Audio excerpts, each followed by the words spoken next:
আহিরিকে উচিত শিক্ষা দিল রাঙা। সম্পূর্ণ জানতে দেখতে থাকো। রাঙা নতুন করে একটা প্ল্যান করেছে। রাঙা তো 5 দিনের জন্য বাড়ি থেকে অনেকটাই দূরে রয়েছে। ভুদন তখন বলে, রাঙা তোর কি ব্যাপার বলতো, তুই এইভাবে সংসার ছেড়ে হঠাৎ করে এই পথটা বেছে নিলি, কি ব্যাপার? রাঙা তখন বলে, আরে দেখ, আমরা তো গ্রামে গঞ্জে মানুষ হয়েছি, বড় হয়েছি। এই পুজো আচরার নিয়মকানুনগুলো শহরের মানুষের থেকে আমরা একটু বেশিই জানি। তাই জন্যই তো পাড়ার সবাই আমার উপর ভরসা করেছে। এবারে চড়কটা এখানেই হবে, তাই জন্যই তো আমি এখানে এসেছি। আর 5 দিন ধরে আমরা গ্রামে গ্রামে ভিক্ষা করব, আর তারপর যা জুটবে রাতে সবাই মিলে একসাথে বসে খাবো কাঠের জালে রান্না করে। ভালো হবে না বল? ভুদন তখন বলে, হ্যাঁ খুবই ভালো হবে, কিন্তু তোকে আমি অনেক দিন থেকে চিনি। আমি খুব ভালো মতন জানি যে তোর মনের মধ্যে একটা অন্য রকমের কিছু চলছে। তুই আমার কাছ থেকে লুকাচ্ছিস রাঙা? তুই আমাকে এতটাই পর করে দিয়েছিস? রাঙা তখন বলে, না রে ভুদন, তোকে আমি পর করিনি। আসলে তুই ঠিকই বুঝেছিস, আমার একটা প্ল্যান আছে, আর সেই প্ল্যান সফল করতেই আমি এখানে এসেছি। তুই ওই যে আহিরি দিদিকে চিনিস না? ওই আহিরি দিদি ওই তোদের ব্যাগের মধ্যে অস্ত্রশস্ত্র রেখে দিয়েছিল। তারপর আমাকে মারার চেষ্টা করেছে, আরও অনেক ক্ষতি করার চেষ্টা করেছে আমাদের, আর আমি সেটা ধরে ফেলেছি। কিন্তু আমার কাছে কোনো প্রমাণ নেই। প্রমাণ তোকে আর আমাকেই জোগাড় করতে হবে। এবার তুই আমাকে একটা কথা বল যে তুই আমার পাশে থাকবি তো? ভুদন বলে, কি যে বলিস না রাঙা, আমি আবার তোর পাশে থাকবো না সেটা কখনো হয়? তোকে যারা মারতে চেয়েছে তাদেরকে আমি উচিত শাস্তি দেব। তুই শুধু আমাকে বল কি করতে হবে। রাঙা ভুদনকে বলে দেয় কি করতে হবে। ভুদন বলে, ঠিক আছে, এইটুকু তো আমি সবটা করে দেব। আমি চাই যে আসল অপরাধী সে যেন কঠিন থেকে কঠিনতর শাস্তি পায়। গ্রামের মানুষদেরকে অবহেলা করা, অপমান করা যাদের স্বভাবে আছে, তারা যেন কোনো দিন ভালো থাকতে না পারে। এদিকে সভ্য ঠিক করেছে সেও এই চড়কে মানত করবে আর রাঙাদের মতন ভিক্ষা করে তারপরেই খাবে। তখন সভ্যকে দেখে অবাক হয়ে গেছে বৃন্দা আর বলে, এই যে সভ্য, তুমি এসব কি পোশাক পরেছো? সভ্য বলে, দেখো সোনা, আমার খেলনার দোকানটাও তো বেশি চলছে না, তাই আমি মানত করতে চাই, আর সেই মানত পূরণ হলে ভালোই তো হবে। আর আমি এই কটা দিন লোকের বাড়ি বাড়ি ভিক্ষা করব রাঙাদের মতন। আমারও তো একটা প্রফিট হবে বলো পুণ্যের, সেই পুণ্যের প্রফিটটা আমি তোমাকে কিছুটা দেব। তখনই বৃন্দা বলে, তোমার মনে হয় মাথাটা খারাপ হয়ে গেছে। সাত্যকী বলে, আমারও সেটাই মনে হয়, তবে দাদার মাথা অনেকদিন আগেই খারাপ হয়ে গেছে বৌদি। এরপর সাত্যকী একটা প্রশ্ন করে আর বলে, এই যে তুই আমাকে একটা কথা বলতো দাদা, যে তুই কার দলে? তুই রাঙার দলে নাকি তুই আমাদের দলে? সভ্য বলে, এই আমি আবার কার দলে? আমি নিজের দলেই। সাত্যকী বলতে থাকে, তুই কিন্তু কথা ঘোরাচ্ছিস, যেটা আমার একদমই পছন্দ হচ্ছে না, সত্যি করে বল। তার মধ্যেই ময়না বলে, দেখো দিদিভাই, সকাল সকাল কে এসেছে? এসেছে আহিরি। বৃন্দা তখন বলে, আরে আহিরি তুমি? আমার তো খুব ভালো লাগছে।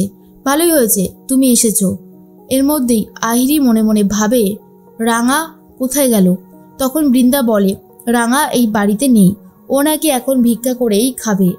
আহিরি মনে মনে ভাবে, আচ্ছা, আমি যে ওকে জলের তলায় মারতে চেয়েছিলাম, এটা কি ও কখনো প্রমাণ করতে পারবে?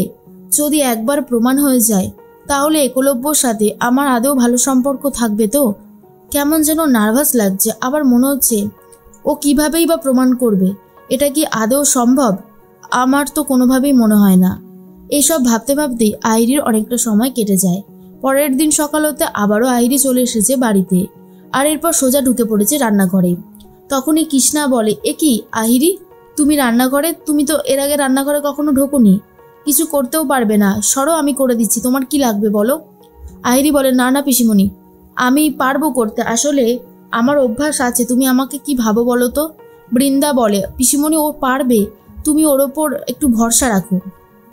একলব্য নিচে নেমে এসেছে। পিসিমণি বলে, তুমি কার জন্য কি করছো? আহিরি বলে, আমার কাছে একলব্য পাস্তা খেতে চেয়েছে, তাই আমি এই প্রথমবার ওকে একটু পাস্তা করে খাওয়াতে চাই। একলব্য নিচে এসে বসে আছে, আর তখন আহিরি একলব্যর জন্য পাস্তা রান্না করতে থাকে। খুব ভালো মতনই পাস্তাটা রান্না করেছে, তারপরে একলব্যকে দিয়ে দেয়। আর তখনই বুমার ঝুমসোনা বলে যে আমাদেরকেও দাও। আহিরি বলে, সরি, আজকে তো তোমাদের জন্য বানাইনি, আজকে আমি বানিয়েছি শুধুমাত্র একলব্যর জন্য। তখনই ঝুমসোনা বলে, রাঙা মামি থাকলে ঠিক আমাদেরকে দিত, এভাবে একা একা খাওয়াটা ঠিক না। অন্যদিকে ভিক্ষা চাইতে রাঙা চলে এসেছে নিজের বাড়িতে। তখনই পিসিমণি বলে, আরে রাঙা তুই এসেছিস, আমি তো তোর জন্যই অপেক্ষা করছিলাম। এরপর আহিরিকে দেখে এগিয়ে আসে রাঙা আর বলে, কিরে আহিরি দিদি, তুই কি ভেবেছিস যে আমি এই সময় বাড়িতে নেই, তুই উড়ানবাবুর কাছে যাবি, আমাদের ঘরে যাবি? সেটা কিন্তু কখনো হবে না। একটা কথা জেনে রাখ যে আমি কিন্তু এগুলো বরদাস্ত করব না। তুই রাঙার ভালোটাই দেখেছিস, খারাপটা এখনো দেখিসনি রে। যদি দেখিস তাহলে আর কখনোই উড়ানবাবুর কাছে যাওয়ার চেষ্টা করবি না। আহিরি বলে, রাঙা কথায় কথায় তুমি যে আমাকে এইভাবে অপমান করছো, আমি কিন্তু আর সহ্য করব না। অনেক হয়ে গেছে তোমার এই অপমান, আমি কেন এত সহ্য করব? তখন একলব্যর খুবই খারাপ লাগে। একলব্য তো রাঙার প্রতি খুবই রেগে যায়, তবুও রাঙাকে কিছু বলতে পারে না। একলব্য নিজের ঘরে চলে যায়। বৃন্দা মনে মনে ভাবে, ভালোই হয়েছে, এবারে রাঙা ভার্সেস আহিরির হবে। আমার তো বেশ মজা লাগছে ওদের এই ঝামেলাটা। কৃষ্ণা বলে, রাঙা তুই একটু শান্ত হ।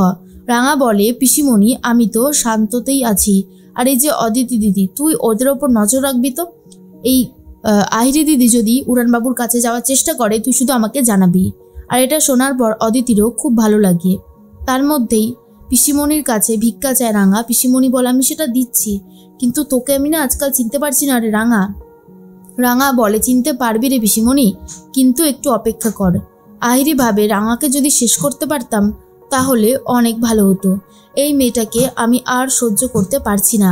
দিন দিন রাঙা একটা অসহ্যকর মেয়ে হয়ে উঠেছে। আর একলব্য ভাবে, রাঙার এই বারবারন্ত কবে থামবে? কিন্তু রাঙা যে একলব্যকে বাঁচাতে চাইছে, এই পরিবারকে বাঁচাতে চাইছে, সেটা একলব্য এখনো অবধি বুঝতে পারছে না বলেই এই কাণ্ডটা ঘটাচ্ছে।